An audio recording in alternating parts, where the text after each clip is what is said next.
শুভ সকাল সবাইকে বলছি। আজ সোমবার, সপ্তাহের প্রথম দিন।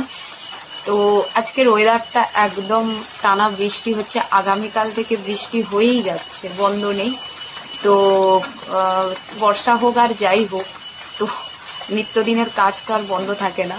তো তার জন্য আজ দ্বাদশী, কালকে একাদশী আমি ব্রত করেছি, আজ দ্বাদশী আজকে পালন করলাম। তো আমার গোপালের সবার মহাদেবের, আজকে সোমবার যেহেতু মহাদেবের দিন, তো সবার সেবা দিয়ে এখন আমি বসছি। পালন হয়ে গেছে, মা পুজো করছে, এবার একটু সেবা, মুখে কিছু দেব।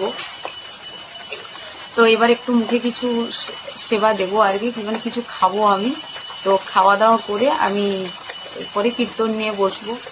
আজকে কীর্তন নিয়ে বসতেই হবে, কারণ আর তো বেশি দিন টাইম নেই। তো এরপরে আমাকে নিজের প্রস্তুতি নিজেকেই করতে হচ্ছে। তো চলুন, এখনকার মতো টাটা।